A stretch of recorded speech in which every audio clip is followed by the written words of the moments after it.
Hello. The voice is clear. आज हम देखेंगे इंडेक्सेस।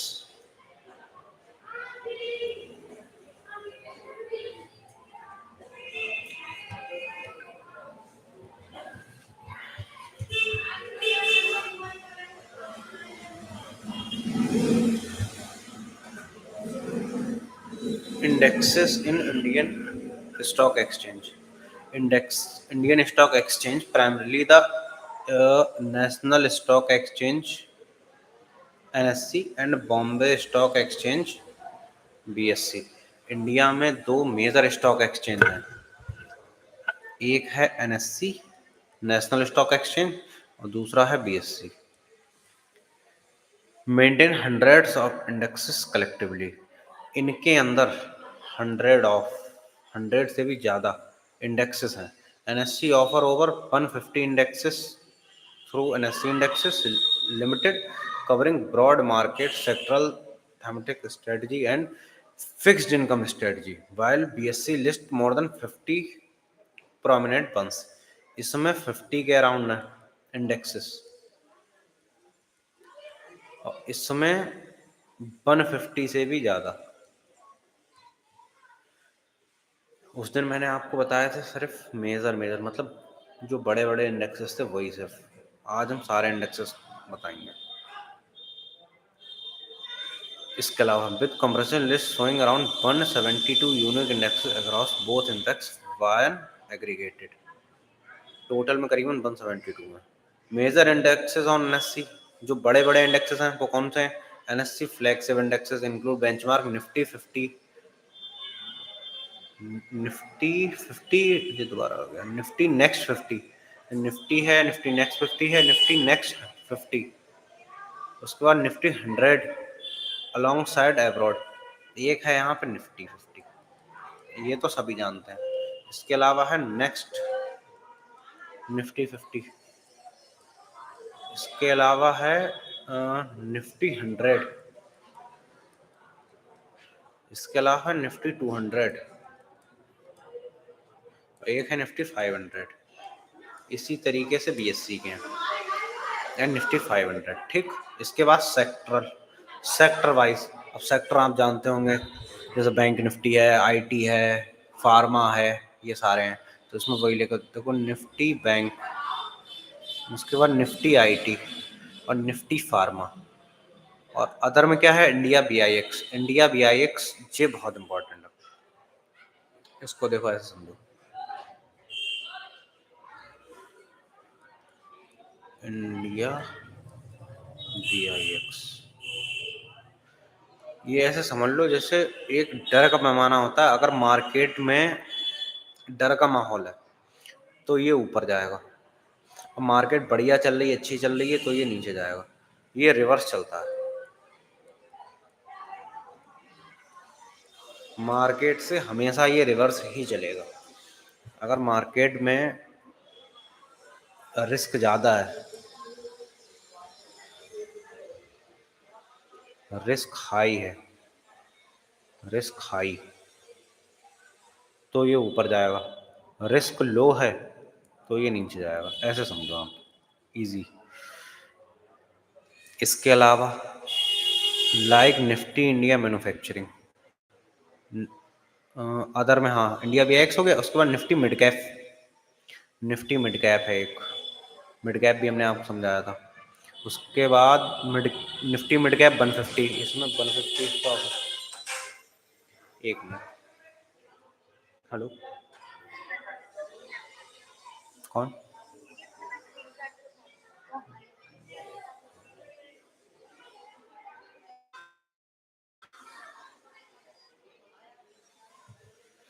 ठीक। जो हो गया बीआईएक्स। उसके बाद Nifty mid cap 150 and thematic indexes like Nifty India manufacturing. उसके बाद major index on BSC. BSC में भी यही है। ये मिसप्रोनाउंस होगा डबल डबल, ये आप लोग देख लेना, ये सिंगल ही सिंगल है यहाँ पे। तो ये एक है निफ्टी बैंक। उसके बाद ये है निफ्टी आईटी। उसके बाद ये है निफ्टी फार्मा, ये डबल प्रिंट हो गए। उसके बाद ऐसे ही इसमें जो इंडिया BIX, इतना ही है ये सिर्फ इंडिया BIX, उसमें निफ्टी मिड कैप 150 एंड जी है निफ्टी मैन्युफैक्चरिंग, ये सारे इंडेक्सेस हैं। ठीक, इनके अंदर सब स्टॉक्स हैं जो लिस्टेड हैं। उसमें मेजर इंडेक्सेस ऑन BSE की बेंचमार्क फीचरिंग सेंसेक्स। अब BSE 100, जे भी डबल है, एक है BSE 100, उसके बाद BSE 200, उसके बाद BSE 500। इन सब में निफ्टी 100 में 100 स्टॉक है, निफ्टी 200 में 200 स्टॉक है, BSE 500 में क्या कहते हैं 500 स्टॉक है। इसके बाद ये आ जाओ sectoral, BSE बेनेक्स, BSE mid cap, अब BSE स्मॉल कैप। जैसे उसमें है क्या कहते हैं, जैसे इसमें निफ्टी में है वैसे इसमें है मिड कैप और स्मॉल कैप। सेंसेक्स के भी हैं, सेंसेक्स मतलब BSE के, और निफ्टी में भी यही है।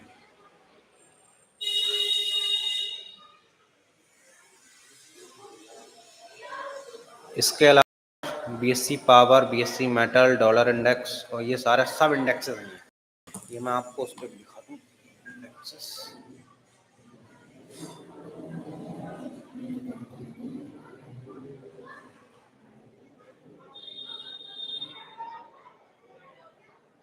ये है जैसे निफ्टी 50 है, सेंसेक्स है, बैंक निफ्टी है, और ये फाइन निफ्टी है, मिड कैप है, बेनेक्स है। ये लास्ट में बेनेक्स लिखे थे वो यही सारे हैं। यहाँ पे सर्च करता हूँ ऑनलाइन इंडेक्सेस।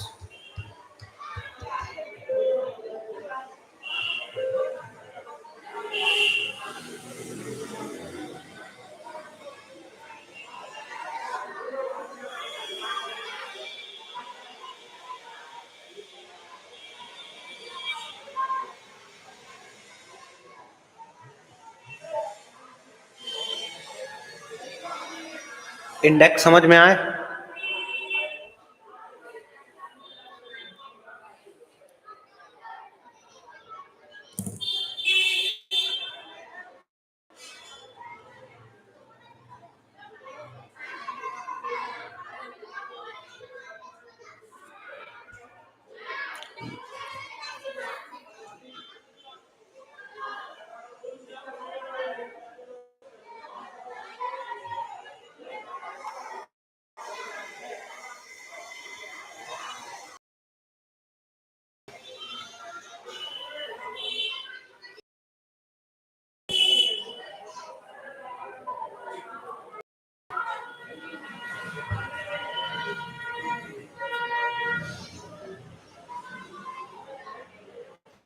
हाँ, अब बताओ इंडेक्सेस समझ में आ गए?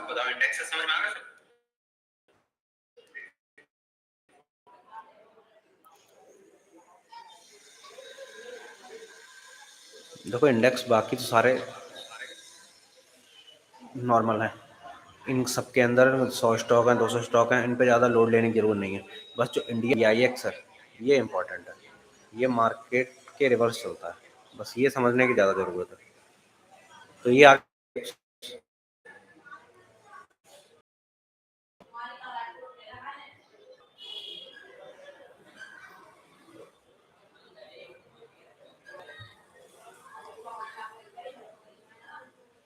ठीक। अब आज से हम स्टार्ट करेंगे फंडामेंटल एनालिसिस।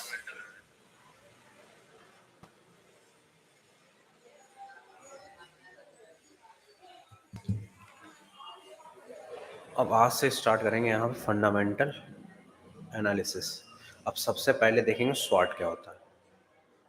ठीक, अब ये यहाँ से सारे फंडामेंटल हैं, जो स्टॉक हम ढूंढते हैं कैसे खरीदने हैं, कैसे बेचने हैं, कैसे क्या करना है, तो वो यहीं से स्टार्ट होता है। सबसे पहले है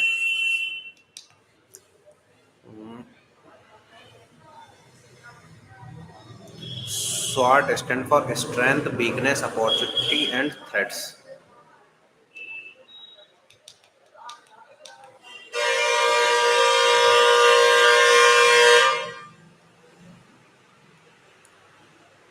SWOT stand for strength, weakness, opportunity and threats. SWOT देखो SWOT, ये हो गया तुम्हारा स्ट्रेंथ। कंपनी में स्ट्रेंथ क्या है, मतलब मजबूतियां क्या है। उसके बाद हो गया वीकनेस, जो कंपनी है उसमें वीकनेस क्या है। ओ फॉर अपॉर्चुनिटी, कंपनी के आगे भविष्य में क्या अपॉर्चुनिटी है। अरे यार,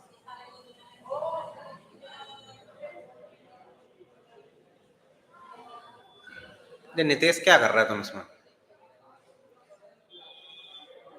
जे थ्रेट्स है।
ठीक, तो ऐसे स्ट्रेंथ हो गया, कंपनी में क्या स्ट्रेंथ है, क्या वीकनेस है, क्या अपॉर्चुनिटी है, क्या थ्रेट्स है।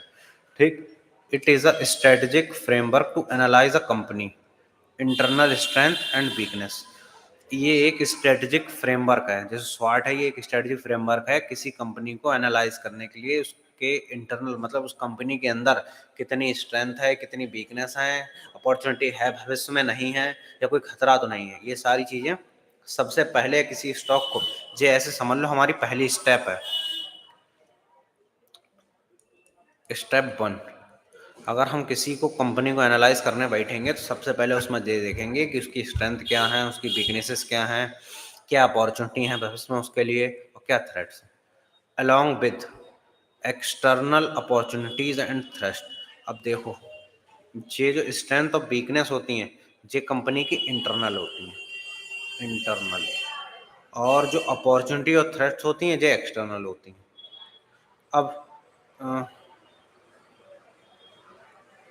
इससे हमें क्या समझ में आता है, इंटरनल मतलब कंपनी के अंदर। अब जो स्ट्रेंथ होगी या वीकनेस होगी, मतलब क्या मजबूती हो क्या कमजोरी, ये तो कंपनी के अंदर ही पता होगा। अब ये क्या है, कंपनी डायरेक्टर्स को पता होंगी, सीए को पता होंगी, जो उनके हैं उन सबको। उसके बाद अपॉर्चुनिटी, अपॉर्चुनिटी बाहर होती हैं। अपॉर्चुनिटी कोई भी काम करते हैं तो देखते हैं कि बाहर मार्केट में कोई अपॉर्चुनिटी है नहीं है। जैसे जियो था, जब दो रिलायंस पहले दो दो भाइयों का था। जो रिलायंस थी वो मुकेश अंबानी की थी और अनिल अंबानी की थी। तो जब इनने अपना सब डिस्ट्रीब्यूट करा तो आधा आधा, तो इनने एक एग्रीमेंट करा था कि मुकेश अंबानी 10 साल तक मतलब टेलीकॉम में नहीं उतरेंगे। उसके बाद 10 साल तक अनिल अंबानी टेलीकॉम चलाते रहे, 2G 3G सब इन्हीं के ज़माने में आई। उसके बाद जब 10 साल पूरे हो गए, तब इन्हें अपॉर्चुनिटी दिखी कि टेलीकॉम में अपॉर्चुनिटी ज़्यादा है, तो इनने 2014 में अपनी 4G लॉन्च कर दी। और सबसे ज़्यादा रेवेन्यू आज की डेट में मुकेश अंबानी का जियो से ही आ रहा है। ठीक, इसके बाद थ्रेट्स, ये भी बाहर के ही खतरे होते हैं। मान लो अर्थक्वेक आ गया या कुछ आ गया, कोरोना आ गया था, तो ये अपने हाथ में थोड़ी है, ये तो नेचुरल है जो आते हैं। तो ये हमारा बिजनेस को अफेक्ट करते हैं एक्सटर्नली, मतलब बाहरी तौर से। सॉरी, इसके बाद for stock analysing, short help investor understand a company competitive position. अब इसके बाद शॉर्ट जो है ये हमें हेल्प करता है इन्वेस्टर्स को understand company competitive position, company की क्या पोजीशन है, क्या ग्रोथ पोटेंशियल है, क्या रिस्क है, मेकिंग इन्वेस्टमेंट डिसीजन। अब जैसे ग्रोथ पोटेंशियल क्या है कंपनी का, रिस्क क्या है, बिफोर मेकिंग इन्वेस्टमेंट डिसीजन। अब जैसे मान लो कोई कंपनी है, जैसे अदानी इंटरप्राइज है, जिसमें हम इन्वेस्ट करना चाह रहे हैं, अदानी एंटरप्राइज में हम इन्वेस्ट करना चाह रहे हैं। तो अब हम ये देखेंगे उसमें इस टाइम उसकी पोजीशन क्या है, सही है नहीं है, ग्रोथ पोटेंशियल है उसमें नहीं है, मतलब भविष्य में बढ़ेगी नहीं बढ़ेगी, रिस्क क्या है, सारे रिस्क देखने हैं पैसा लगाने से पहले। ये नहीं कि पैसा पहले लगा दिया देख बाद में रहें, ये नहीं, पहले पूरा एनालिसिस कर लो उसके बाद इन्वेस्ट करना उसमें। सेकंड चीज, कंपोनेंट्स क्या हैं स्टॉक एनालिसिस के, स्ट्रेंथ, सबसे पहले स्ट्रेंथ देखेंगे। There are competitive advantage a company hold such as strong management.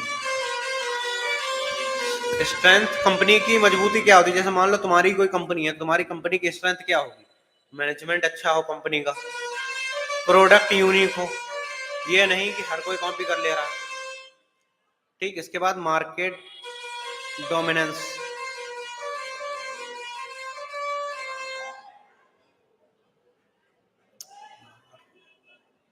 Unique product, market dominance मतलब मार्केट में अलग पहचान, एंड सॉलिड फाइनेंशियल हेल्थ, जो फाइनेंशियल हेल्थ है वो सॉलिड होनी चाहिए कंपनी की। तो इन्हीं चीजों से तो पता लगता है कि कंपनी स्ट्रांग है नहीं है। मैनेजमेंट अच्छा हो, प्रोडक्ट कंपनी के अच्छे हों, शिकायतें ना आए उनकी, डोमिनेंस हो मार्केट में उनका, मार्केट शेयर अच्छा हो। ठीक, अब इसके बाद वीकनेस, वीकनेस कैसे पता लगेंगे,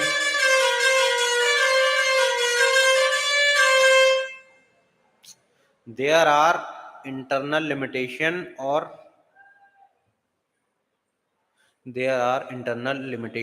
area where the company struggles, like high debt, over dependence on a single product और operational insufficiencies। अब वीकनेस से हम क्या चीज समझते हैं, अब किसी कंपनी में कोई वीकनेस होगी,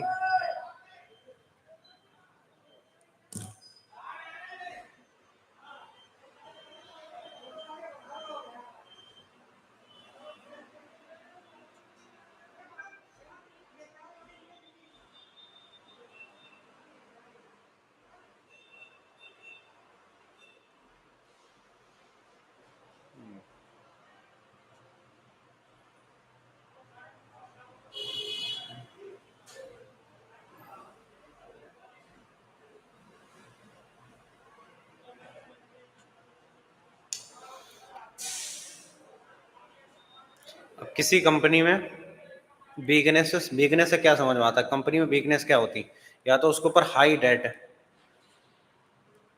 हाई डेट मतलब कर्जा ज्यादा है उसके ऊपर,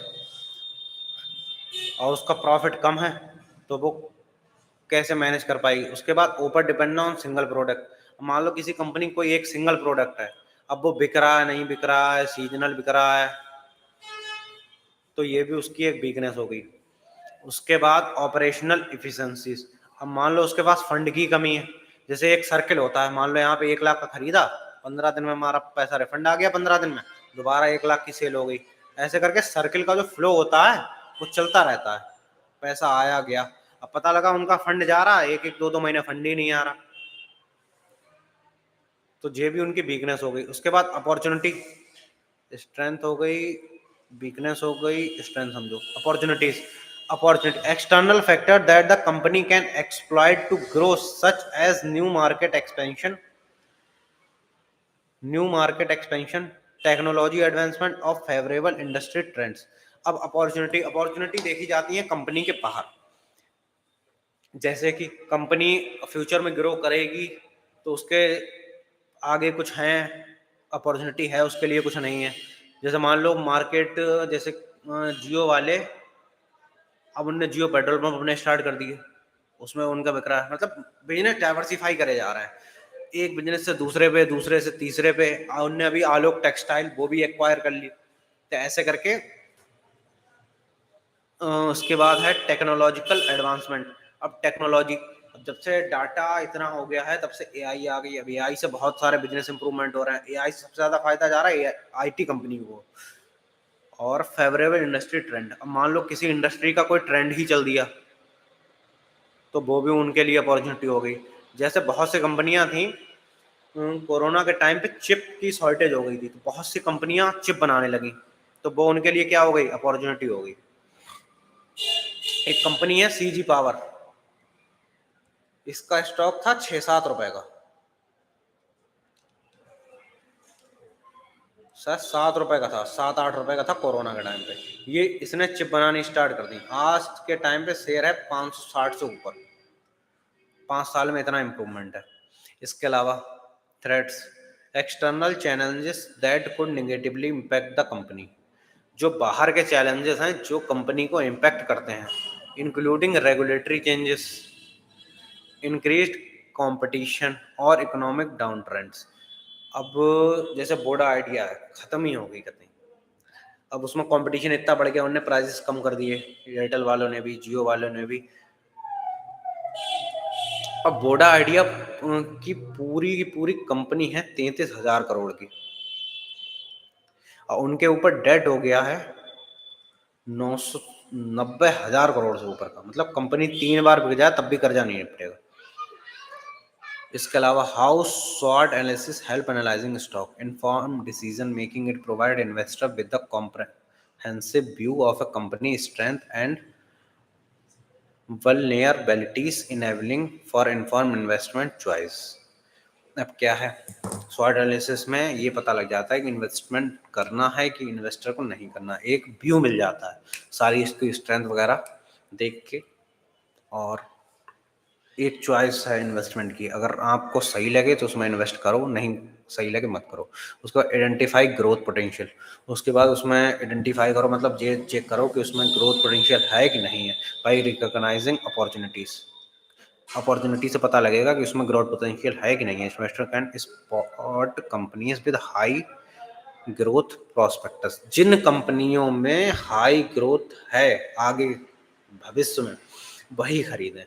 जैसे इस टाइम पे अगर आप देखो तो ऑटो सेक्टर अच्छा परफॉर्म कर रहा है। क्यों कर रहा है? क्योंकि आगे ईवी आने वाली है। अब हर बंदा ईवी खरीदेगा 40-50 साल बाद, और ये अभी से जो लोग एक्सपेंशन करने लगे हैं। मतलब कोई बैटरी बना रही है, कोई कंपनी कोई कुछ बना रही है, कोई हाइड्रोजन वाली बैटरी बना रही है। तो यही सब फ्यूचर का पोटेंशियल। मार्केट भविष्य में चलती है, वर्तमान पे नहीं चलती है। मार्केट हमेशा, जो स्टॉक मार्केट है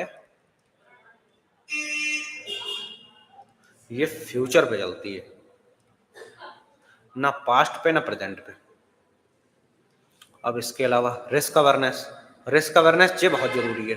जैसे बहुत गलत स्टॉक लोग खरीदते हैं जिन पर डेट ज्यादा है, जैसे बोडा आइडिया, इतना कर्जा है, खरीदे क्या फायदा, बढ़ भी जाएगी तो वो नुकसान ही करेगी आगे चल के। कभी कितनी बढ़ जाती है, कभी कितनी घट जाती है। शेयर 14 तक गया, फिर 14 में खरीद लिए, फिर 7-8 रुपए का रह गया, फिर 10। तो ऐसी कंपनियां खरीदो जिनमें रिस्क कम हो। Risk awareness, understanding weakness and threats help investor avoid potential risk stock and possible stock exchange. अब वीकनेस और थ्रेट से पता लगता है। जैसे जो स्वॉट है, SWOT, तो इसमें जो डब्ल्यू वीकनेस और थ्रेट्स, इनसे पता लगता है कि रिस्क है उसमें कि नहीं है। इसके अलावा होलिस्टिक प्रोस्पेक्टिव, स्वॉट combines internal and external factors offering a well round analysis beyond just financial matrix. जो फाइनेंशियल मैट्रिक हैं उनसे परे, मतलब स्वॉट एनालिसिस से ही एक मोटा मोटा आइडिया लग जाता है इंटरनल और एक्सटर्नल फैक्टर्स का, कि कंपनी कैसी है कैसी नहीं। अब डायरेक्ट चलते हैं डीमेट पे, वहां देखते हैं कंपनियों को स्वॉट एनालिसिस करते कैसे हैं। अब जैसे यही है, अदानी इंटरप्राइज का एग्जाम्पल लिया तो यही ले ले रहे हैं। चलो, जो इनका चलाया हुआ यहाँ गया है।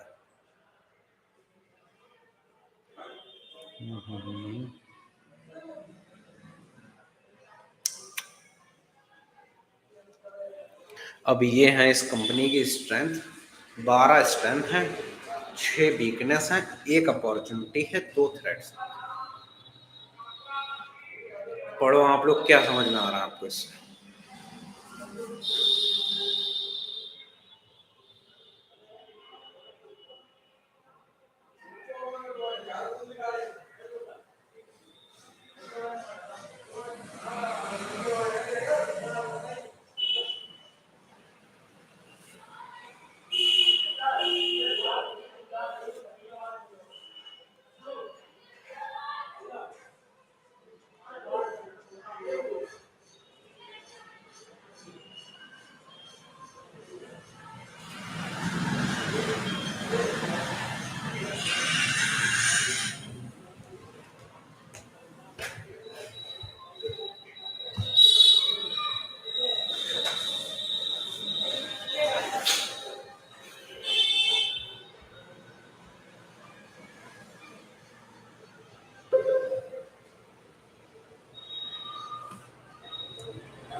अब इसमें देखो positive breakout resistance, LTP resistance 1। अब ये रेजिस्टेंस जो है इस कंपनी का पहले रेजिस्टेंस से ऊपर है, ये मतलब पॉजिटिव ब्रेकआउट दिया है इसने काफी टाइम के बाद, तो ये इसकी स्ट्रेंथ हो गई। Company is with high TTM EPS growth, मतलब जो अर्निंग पर शेयर है, EPS का मतलब होता है अर्निंग पर शेयर, एक शेयर पे कंपनी कितना कमा रही है, वो ग्रोथ वो इसकी अच्छी है, तो ये इसकी स्ट्रेंथ हो गई। इसके बाद growth start, strongest annual EPS performance, जो सालाना अर्निंग पर शेयर परफॉर्मर है इसकी, वो भी सही है। इसके बाद स्ट्रॉन्ग क्वार्टर दर quarter EPS growth in recent result, जो उसके क्वार्टरली रिजल्ट्स आए हैं, जैसे क्वार्टर के रिजल्ट आते हैं 4 बार, Q1, Q2, Q3, Q4, वो रिजल्ट इसके अच्छे आए, उनमें EPS ग्रोथ अच्छी रही। इसके अलावा इफेक्टिवली, अब क्वार्टर क्या होते हैं,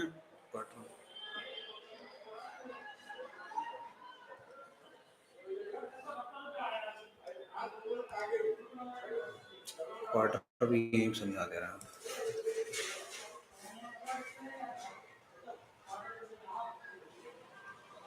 यार, ये ऐसा इनने लगाया है इसमें।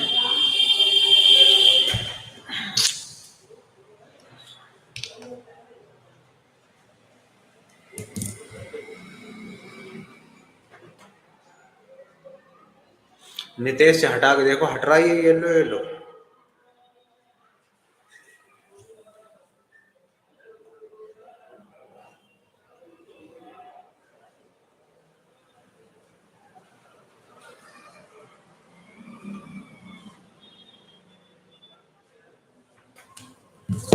चलो अच्छा समझो ऐसे ही।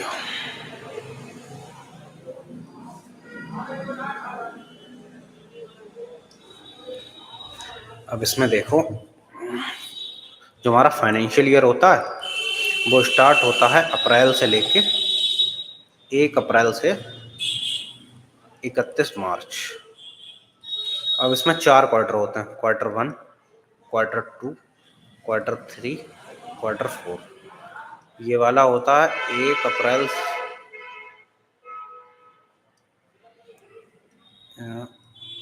अप्रैल से लेके मई जून, अप्रैल मई जून 30 जून तक। उसके बाद ये होता है 1 जुलाई से अगस्त सितंबर 30 सितंबर। उसके बाद ये होता है 1 अक्टूबर से 31 दिसंबर, और ये होता है 1 जनवरी से 31 मार्च। जो Q1 के रिजल्ट आते हैं वो 30 जून के बाद आते हैं, इसके 30 सितंबर के बाद आते हैं, इसके 31 दिसंबर के बाद आते हैं, इसके 31 मार्च के आते हैं। यहाँ पे ये होता है एनुअल, यहाँ पे आते हैं एनुअल रिजल्ट, मतलब पूरे साल। कोई चीज है यहाँ पे, ये देखो यही है यहाँ पर क्वार्टर दर क्वार्टर, हर क्वार्टर में इसके रिजल्ट सही आए। Effectively using share holder fund return on equity ROE improving last 2 years, जो रिटर्न ऑन इक्विटी है वो भी 2 साल से इम्प्रूव हुई है। Efficient in managing assets to generate profit ROA improving से लास्ट ईयर, जो इनके फंड्स हैं efficient in managing assets to generate profit, जो इनके एसेट्स हैं वो मैनेज 2 साल से सही से हो रहे हैं, और प्रॉफिट जो है इनका बढ़ ही रहा है। Growth in profit, growth in net profit with increasing profit margin, जो इनका प्रॉफिट मार्जिन है वो भी बढ़ रहा है। Growth in quarterly net profit with increasing profit margin, जो क्वार्टर का नेट प्रॉफिट है, नेट प्रॉफिट भी इंक्रीज हो रहा है, प्रॉफिट मार्जिन भी साल दर साल। जो क्वार्टर तर क्वार्टर होता है, मतलब हर क्वार्टर, मतलब हर नेक्स्ट क्वार्टर, और ईयर ऑन ईयर होता है एक साल से दूसरी साल, जैसे ईयर ऑन ईयर मतलब 2023-24 हो गया, फिर 24-25 इस तरीके से क्वार्टर होता है, Q1, Q2, Q3 ऐसे करके क्वार्टर दर क्वार्टर। उसके बाद company able to generate net cash improving net cash flow for last 2 years, मतलब 2 साल से कंपनी बढ़िया चल रही है वाली। Annual net profit improving for last 2 years, जो एनुअल का नेट प्रॉफिट है, सालाना जो इनका नेट प्रॉफिट है वो भी 2 साल से इम्प्रूव हो रहा है। बुक वैल्यू पर share improving last year, book value भी बढ़ी है इनकी। हाई वॉल्यूम हाई गेन, मतलब वॉल्यूम भी हाई हुआ है और जो गेन्स हैं मतलब शेयर भी अच्छा बढ़ा साल में। इसके अलावा weakness,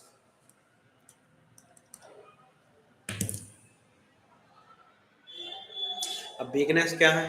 poor cash generated from core business, जो कैश जनरेट हुआ है, कैश फ्लो अच्छा नहीं है कंपनी का। Declining cash flow from operation last 2 years, वही मैंने जैसे बताया था, एक पैसे का जो सर्किल बना रहता है, मतलब 15 दिन के लिए उधार गया, फिर आ गया, फिर चला गया, ऐसे करके सर्किल चलता है। वो इनका जो सर्किल जो है वो बढ़िया नहीं है 2 साल से। उसके बाद companies with increasing debt, company कर्जा बढ़ाई जा रही है। डिक्लाइनिंग रेवेन्यू फ्रॉम क्वार्टर दर क्वार्टर, प्रॉफिट मार्जिन तो बढ़ रहा है लेकिन जो रेवेन्यू है मतलब सेल है वो घट रही है लास्ट 2 क्वार्टर से। मतलब लास्ट 2 क्वार्टर, अभी इस टाइम चल रहा है क्वार्टर 3, क्वार्टर 1 और क्वार्टर 2 में इनका जो रेवेन्यू था, सेल थी, वो घटी है। Weakness momentum, price below short medium and long term average, जो वीक मोमेंटम, जो मोमेंटम है प्राइस का वो काफी वीक है। Increasing trend in non core income, जो इनकी अदर इनकम है वो इंक्रीज नहीं हो रही। आरएसआई इंडिकेट प्राइस वीकनेस, जो आरएसआई एक इंडिकेटर होता है, जैसे चार्ट जब हम देखेंगे, जो चार्ट्स पे इंडिकेटर लगे होते हैं, एक आरएसआई एक इंडिकेटर है, तो वो वीकनेस दिखा रहा है, आरएसआई इंडिकेटिंग प्राइस वीकनेस। ठीक, अब इसके बाद अपॉर्चुनिटी क्या है? अपॉर्चुनिटी एक ही है कि FI FPI increasing their share holding, जो एफआईआई हैं, फॉरेन इंस्टीट्यूशंस, वो अपनी शेयर होल्डिंग इनके शेयर में बढ़ा रहे हैं। अब वो आप यहाँ से भी देख लेना, अभी मैं आपको दिखाऊंगा शेयर होल्डिंग। इस पे आ जाओ, प्रमोटर है 74%। अब प्रमोटर ने घटाई तो नहीं है लेकिन अपने 0.9 शेयर परसेंट प्लस कर दी, मतलब गिरवी डाल दी है। इसके बाद ये देखो, एफआईआई और एफपीआई हैव इंक्रीज 11.55 से इनने कर दी है 11.72%। जो चीज यहाँ पे लिखी थी शॉर्ट एनालिसिस में, एफआईआई एंड एफपीआई और institution increasing their share holding, वही चीज यहाँ पे है कि ये अपनी बढ़ा रहे हैं। और म्यूचुअल फंड घटा रहा है, म्यूचुअल फंड 2.67% से 2.45 पे आ गया। अब इसके अलावा थ्रेट्स, कंपनी में 2 threats, firm link to ongoing regulatory investigation और लीगल केस। ये पता ही होगा आप लोगों को कि अदानी पे एक केस चल रहा था अमेरिका के किसी किसी न्यूज चैनल या कुछ है, उनने इन पे केस कर दिया था, तो स्टॉक गिरा भी काफी था। ये तो शायद 4,000 के आसपास था, 4,000 से करीबन 1,500 कुछ चला गया था, अब करीबन 2,300 के आसपास है। उसके बाद mutual fund decrease their share holding last quarter, जो म्यूचुअल फंड है उसने अपनी शेयर होल्डिंग घटाई है। तो ये जो है, तो ये निगेटिव इम्पैक्ट है। देखो, प्रमोटर, एफआईआई और म्यूचुअल फंड अगर अपनी शेयर होल्डिंग घटाते हैं तो ये निगेटिव में देखा जाता है, और रिटेलर अगर अपनी होल्डिंग घटाता है तो वो पॉजिटिव माना जाता है। जिस शेयर में रिटेलर कम होते हैं वो पॉजिटिव होती है। अब ये इस तरीके से आप देख सकते हो, मान लो आपकी अगर कोई कंपनी है, तो अगर उसमें रिटेलर ज़्यादा है, कोई एक सिंगल ओनर नहीं है, मल्टीपल ओनर है, तो वो कंपनी के लिए सही नहीं होता, निगेटिव इम्पैक्ट पड़ता है उससे।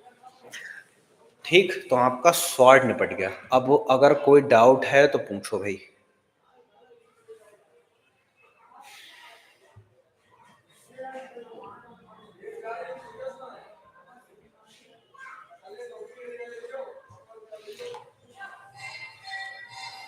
डाउट कुछ?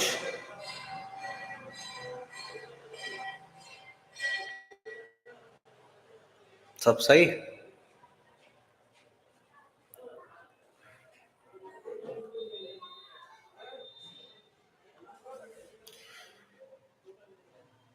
Thank you so much.